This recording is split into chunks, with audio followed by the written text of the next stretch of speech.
BJP और मजलिस फिरकावाराना सियासत के सहारे कांग्रेस अपने बलबूते पर मैदान में। महेश कुमार गौड, सदर प्रदेश कांग्रेस कमेटी महेश कुमार गौड ने बीजेपी और मजलिस को एकसा तौर पर फिरकावाराना सियासत की अलमबरदारी जमाते करार देते हुए कहा कि दोनों पार्टियां मजहब और नामों के सहारे वोट हासिल करने की कोशिश कर रहे हैं, जबकि कांग्रेस एक मुस्तहकम और अवामी जमात की हैसियत से अपने बलबूते पर मुकाबला करती है और आइंदा भी करेगी।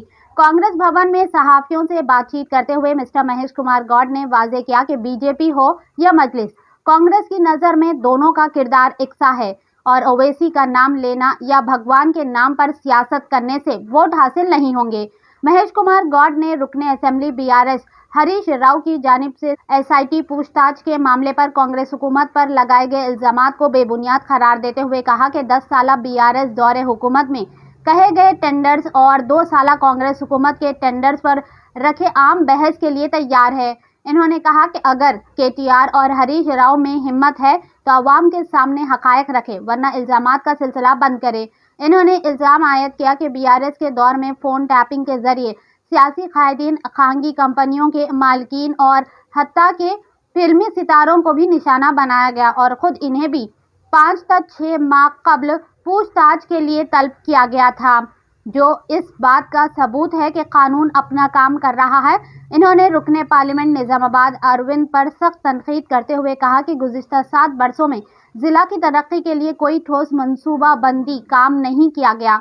करीमनगर को स्मार्ट सिटी का दर्जा मिला मगर निजामाबाद इससे महरूम रहा। इन्होंने कहा कि कांग्रेस हुकूमत के इक़्तिदार में आने के बाद 600 करोड़ रुपए से ज्यादा की लागत से सड़कों की तामीर, इंटीग्रेटेड स्कूल की मंजूरी, माजी में मेडिकल कॉलेज, यूनिवर्सिटी और दीगर तरक्याती काम अंजाम दिए गए, जबकि बीआरएस के 10 साल दौर में कोई नुमाया काम नजर नहीं आता। बीजेपी पर इल्जाम आयद करते हुए इन्होंने कहा कि गुज़िश्ता इंतखाबात में भैंसा के फिरका वाराना फसाद के सहारे कामयाबी हासिल की गई और अब फिर मजहब के नाम पर वोट मांगने की कोशिश हो रही है, जिससे तरक्याती काम मुतासिर होंगे। इन्होंने दावा किया कि कांग्रेस के मुकाबिल उम्मीदवार न मिलने का इल्जाम गलत है।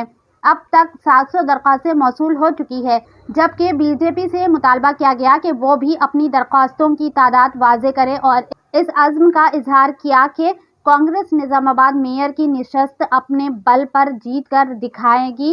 इस मौके पर सदर नशीन उर्दू एकेडमी ताहिर बिन हमदान, जिला कांग्रेस सदर नागेश रेड्डी, टाउन कांग्रेस बोबली रामाकृष्णा, प्रचार कमेटी। ये देखते हैं ये रिपोर्ट। ऐसे ही अहम और खास खबरों के लिए నిజామాబాద్ లో జెండా ఎగరవేస్తుంది. ఇది రాసి పెట్టుకోండి. కారణం మేము ఇస్తున్న సంక్షేమం,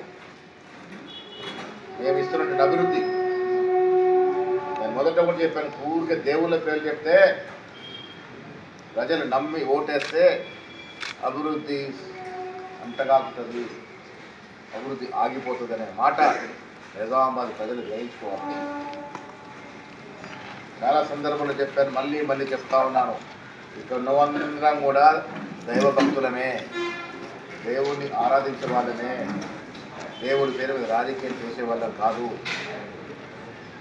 ఉన్నటువంటి ఎంపీ అరవింద్ గారు కానీ, ఎమ్మెల్యే కానీ, 6 ఎమ్మెల్యే కానీ దేవుడి పేరు చెప్పకుండా, శ్రీరామ జపుని చేయకుండా, ప్రజల్లోకి వెళ్ళి దేవుడి పేరు మీద రెచ్చగొట్టకుండా ఎన్నికలు నిలబడే దమ్ము ధైర్యం మీకుందా? 10,000 ఓట్లు రావుమా అన్నాడు. మీరు ఏం ఘనకారం చేశారని ఎంపీ గెలిచారు? అవునా? జిల్లా గెలగబెట్టారా? చిన్నతనం నుండి దేశ సేవ చేశారా, రాష్ట్ర సేవ చేశారా, పార్టీ సేవ చేశారా? కేవలం దేవుడి పేరు మీద కదా మీకు గెలిచింది. దేవుడు సెంటిమెంట్ వేడుకొని గెలిచి పనిచేసే కాంగ్రెస్ నాయకులు విమర్శిస్తే ప్రజలు ఊరుకోరు కాక ఊరుకోరు. నిజామాబాద్ పీఠం కాంగ్రెస్ జెండా ఎగరవేస్తాం. దమ్ము ధైర్యం ఉంది, పనిచేసే సత్తా ఉంది మాకు. ఇచ్చిన వాగ్దానాలను పూరిస్తూ ఉన్నాం. నిజామాబాద్ ఇంజనీరింగ్ కళాశాల తీసుకొచ్చాం, 30 ఏళ్ల కళ. వ్యవసాయ కళాశాల తీసుకొచ్చాం. దాదాపు 600 కోట్ల రూపాయల విలువ చేసేటువంటి రోడ్డు తీసుకొస్తా ఉన్నాం. రకరకాల గెస్ట్ హౌస్ తీసుకొస్తా ఉన్నాం. జిల్లాకి యూనివర్సిటీ తెచ్చిన ఘనత కాంగ్రెస్ పార్టీ. రాజశేఖర రెడ్డి గారి హయాంలో తెలంగాణ యూనివర్సిటీ వచ్చింది. బీఆర్ఎస్ కాల హాయంలో ఏదైనా వచ్చిందా? కొన్ని బీఆర్ఎస్ నాయకులు ఇక్కడ గెలిచి ఏమైనా తెచ్చారా జిల్లాకి? నిజామాబాద్ నగర ప్రజలు ఏమన్నా ఊరికే మోసపోయే ప్రజలా? విఘ్నులు ఆలోచిస్తారు. ఎవరు జిల్లాకి పనిచేస్తున్నారు, ఎవరు సేవ చేస్తున్నారు అట్లా నిర్ణయిస్తూ ఉన్నారు. ఏం తెచ్చారు మీరు? నిజామాబాద్ జిల్లాకి మెడికల్ కళాశాల తీసుకొచ్చిన ఘనత కాంగ్రెస్ పార్టీ. రాజశేఖర రెడ్డి గారు, రోషయ్య గారు, కిరణ్ కుమార్ రెడ్డి గారు ముఖ్యమంత్రి ఉన్నప్పుడు మెడికల్ కళాశాల వచ్చింది. రాజశేఖర రెడ్డి గారు ముఖ్యమంత్రి ఉన్నప్పుడు తెలంగాణ యూనివర్సిటీ వచ్చింది. రేవంత్ రెడ్డి గారు ముఖ్యమంత్రి ఉన్నప్పుడు అగ్రికల్చర్ కళాశాల వచ్చింది, ఇంజనీరింగ్ కళాశాల వచ్చింది, పాలిటెక్ కళాశాల ఆధునించాం. ఏం చేశారో మాట్లాడుతారు మీరు? ఇలా బీదవారికి పనిచేస్తుంది కాంగ్రెస్ పార్టీ. సన్న బియ్యం ఒక చరిత్రాత్మక పేదవాడి జీవితం చుట్టూ తిరిగే రేషన్ కార్డు ఇస్తా ఉన్నాం. అడిగిన ప్రతి పేదవాడికి రేషన్ కార్డు ఇస్తా ఉన్నాం. రుణమాఫీ చేసాం రైతులకి, రైతు భరోసా ఇచ్చాం. ఉచితంగా 200 కరెంటు కాల్చుకుంటూ ఉచితంగా 0 బిల్లు ఇస్తా ఉన్నాం. మహిళలు ఉచితంగా బస్సులు తిరిగే సౌకర్యం కలగజేసాం. వీటికి తోడు విద్య వైద్యం మీద ప్రత్యేక శ్రద్ధ పెట్టి ఇంటిగ్రేటెడ్ స్కూల్స్ ఇస్తా ఉన్నాం.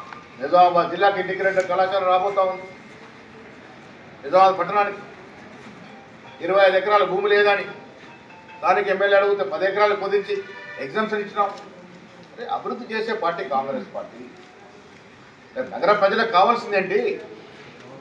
నగర ప్రజలకు కావాల్సింది నగరం నలుమూలగా అభివృద్ధి చెందాలి. నిజామాబాద్ నగరం ఈ దేశంలో ఒక మేటి నగరంగా రావాలి. అన్ని దశల అభివృద్ధి జరగాలి. నిజామాబాద్ ప్రజలు కోరుకుంటుంది ఏంటి? వారి పిల్లల భవిష్యత్తు. రేపు వారి పిల్లలకి ఉద్యోగాలు రావాలి. ఉద్యోగాలు రావాలంటే ఎవరిస్తారు? ఏ పార్టీ ఇస్తుంది? కాంగ్రెస్ పార్టీ ఒక్కటే నిరుద్యోగ నిర్మూలన కోసం పనిచేస్తున్న పార్టీ. జిల్లా పారిశ్రామికంగా వ్యవసాయపరంగా అభివృద్ధి చెందడమే కాకుండా నిజామాబాద్ పట్టణ పౌరులకి, నిజామాబాద్ జిల్లా పౌరులకి వారి పిల్లల భవిష్యత్తులో చూసేటటువంటి సత్తా కాంగ్రెస్ పార్టీకే ఉంది. ఊరికే దేవుళ్ళ పేర్లు చెప్పి ఓట్లు అడిగితే ఓట్లు రాలవు.